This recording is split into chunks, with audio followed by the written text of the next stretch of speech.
ఎంతమందికి దెయ్యాలంటే భయం? అసలు నమ్ముతారా ఉన్నాయంటే? నేనైతే నమ్ముతాను.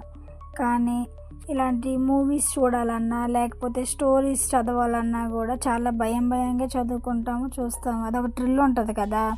అయితే ఏమైందంటే, నాకు తెలిసిన ఒక అమ్మాయికి ఇలా జరిగింది. ఎలా జరిగిందంటే, ఒకరోజు తన మామయ్య వాళ్ళ ఊరు నుండి తన ఇంటికి వచ్చిందంట. ఊరు నుండి వచ్చి అలాగే బయట పడుకొని ఉందంట ఆమె.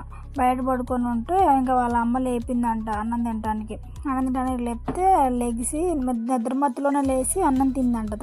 తిన్న తర్వాత వాళ్ళ అమ్మ డల్లుగా ఉందని చెప్పేసి పడుకోనానా అని చెప్తే హాల్లో పడుకుందంట. హాల్లో పడుకున్న తర్వాత కొంచెం టైం తర్వాత వాళ్ళ అమ్మ లేచి వెళ్ళి బెడ్రూమ్లోకి వెళ్ళి పడుకోమని చెప్పిందంట. బెడ్రూమ్లోకి వెళ్ళి పడుకోమంటే తను వెళ్ళి బెడ్రూమ్లో పడుకుందంట. కానీ తన పక్కన వాళ్ళ చెల్లెళ్ళు కూడా పడుకొని ఉందంట. కానీ ఏమైంది, ఒకసారి మిడ్ నైట్లో గట్టిగా సౌండ్ వినపడిందంట వాళ్ళ అమ్మకి. అంటే అరుపు వినిపించిందంట.